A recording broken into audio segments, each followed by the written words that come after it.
आज समाज से पहले चीफ जस्टिस किससे मिले, कहाँ इजलास हुए और किससे फ़ोन पर बात की, बड़ी खबर जानिएगा आप।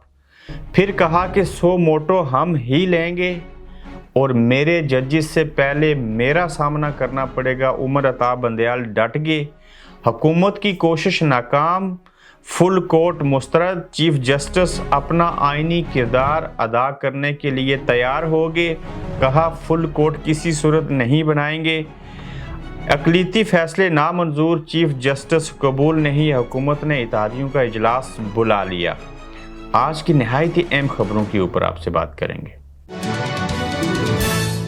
अस्सलाम वालेकुम, आप देख रहे हैं गोरखधंधा अबरार कुरैशी। आपसे मुखातिब हूं। पहले बेंच बने, फिर बेंच टूटे, बेंच बन रहे हैं, टूट रहे हैं, इख्तलाफ किया जा रहा है। अदलिया ताहाल को शाह है ये मामलात आइनी तौर के ऊपर संभल जाएं, लेकिन संभलने का नाम नहीं ले रहे। ताहम गुज़श्ता रात जो इजलास हुए, उस इजलास के दौरान इस्टेब्लिशमेंट के नुमाइंदों से जो बातचीत हुई, फिर आर्मी चीफ ने किससे फ़ोन के ऊपर बात की, उससे पहले हम बात कर लेते हैं कि जो एक्चुअल इशू था, काबीना के अंदर एक बिल मंजूर किया गया, पार्लियामेंट के अंदर तकारीर की गई, फिर सेनेट के अंदर से वो बिल मंजूर हो गया। सदर ने उसके ऊपर दस्तखत करने से इनकार कर दिया।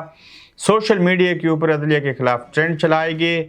अब वो बिल तो मंजूर कर लिया कि आज खुद नोटिस और 100 मोटो जो है वो सुप्रीम कोर्ट नहीं ले सकेगा चीफ जस्टिस, और जो इससे कबल भी लिए गए उनके खिलाफ 30 दिनों के अंदर अंदर जितने लोग उसके विक्टिम बने थे वो अपील दायर कर सकते हैं।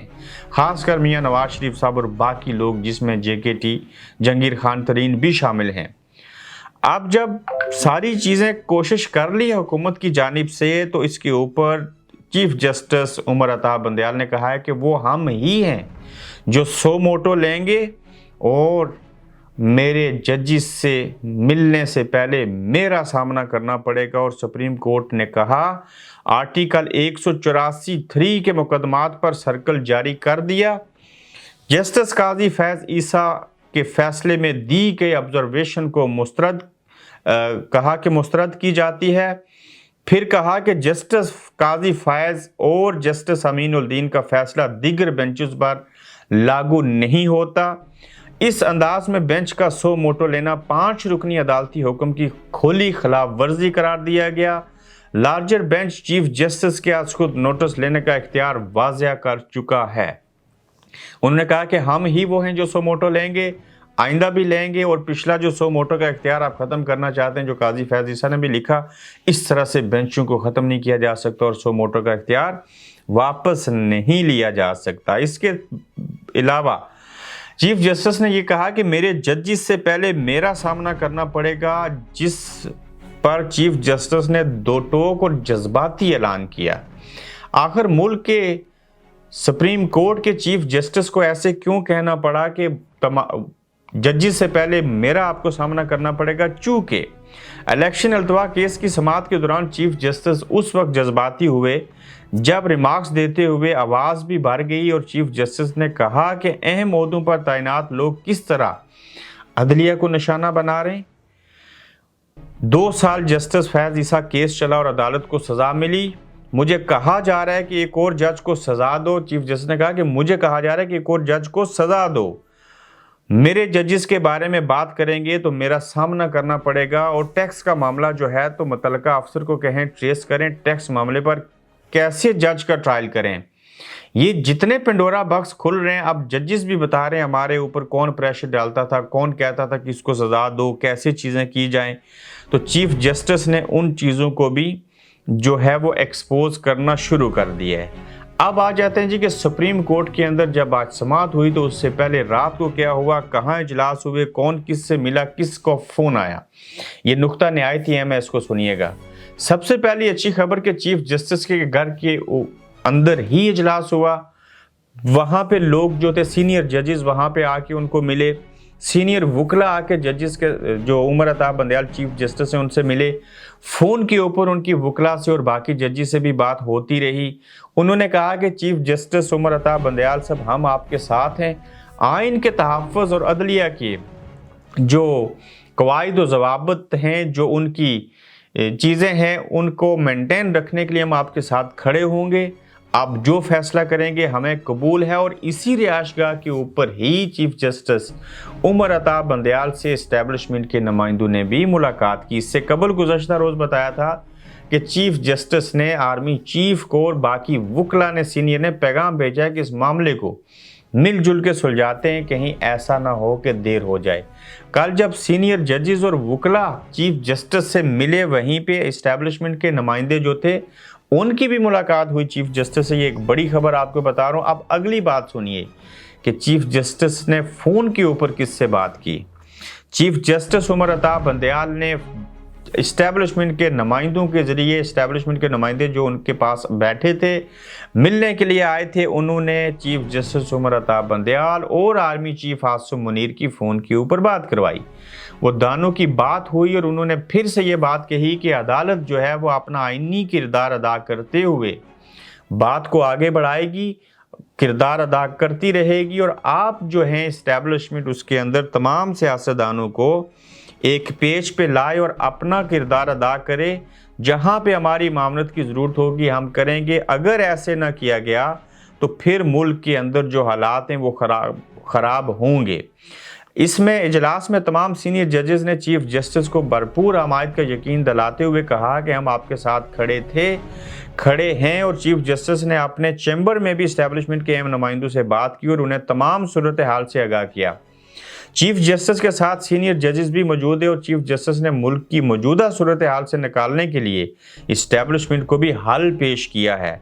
इस्टेब्लिशमेंट के अहम तरीन अफराद से मुलाकात के बाद चीफ जस्टिस की आर्मी चीफ से मुलाकात भी अब मुतवक्को है, जिसमें चीफ जस्टिस खुलकर अपने तहफ़्फ़ुज़ात का इजहार करेंगे कि हम अपने मिशन पे कायम हैं, हम अपनी चीज़ों को आगे बढ़ाएंगे, हम उन चीज़ों से पीछे नहीं हटेंगे, हमारे ये तहफ़्फ़ुज़ात हैं, इस हद को पार नहीं किया जाए, यहाँ इंटरफेरेंस नहीं होनी चाहिए। इस मामले का हल हमारे नज़दीक ये है, आइन अदलिया जो है वो आइन की रूह के तहत ऐसा कर सकती है। इशू आज भी वहीं पे खड़ा है। 90 दिन में इंतखाबात होंगे या नहीं होंगे, आज नया बेंच समाअत कर रहा है। कुछ ही दिनों तक ये चीज़ें जो हैं वो हतमी शक्ल इख्तियार कर लेंगी और देखना ये पड़ेगा कि किस हद तक जाके ये चीज़ें मनवाई जा सकती हैं। लेकिन आज हुकूमत ने भी इत्तेहादियों का इजलास बुलाया, उससे पहले हुकूमत की कोशिश नाकाम कैसे हुई। चीफ जस्टिस ने फुल कोर्ट बनाने की बात को, मुतालबे को मुस्तरद किया। चीफ जस्टिस ने कहा कि हम अपना जो आइनी किरदार है उसको लेके आगे बढ़ेंगे। सुप्रीम कोर्ट ने पंजाब खैबर पख्तूनख्वा इलेक्शन अल्तवा केस के फुल कोर्ट की इस्तदा मुस्तरद कर दी। 4 रुकनी बेंच टूटने के बाद सुप्रीम कोर्ट के 3 रुकनी बेंच ने समाअत की। चीफ जस्टिस ने रिमार्क्स दिए, असेंबली तालील के 90 दिन में इलेक्शन आइन की मंशा है। सदर को हालात से आगाह किया होता तो शायद 30 अप्रैल तारीख ना आती। इलेक्शन अल्तवा की ठोस वजह बताएं या मुज़ाकरात शुरू करें। मुज़ाकरात नहीं होते तो आइनी किरदार अदा करेंगे। 20 अरब के अखराजात पर अदालत को बताएं। अटारनी जनरल ने कहा मसला 20 अरब का नहीं है, मुल्क को 1500 अरब खसारे का सामना है। जस्टिस मुनीब अख्तर ने कहा कि इलेक्शन अखराजात शायद खसारे के 1% से भी कम अखराजात हैं।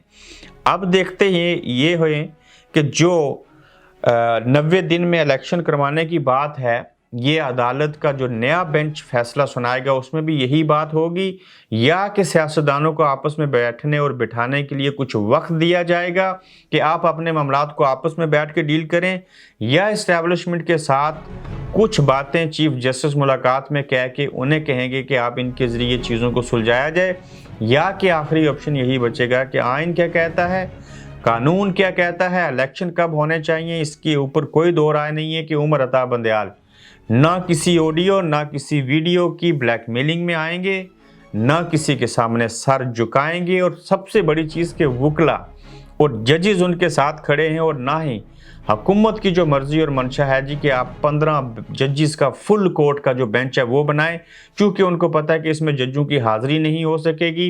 हाज़िरी उतने लोगों की होगी जो हमारी फेवर में होंगे।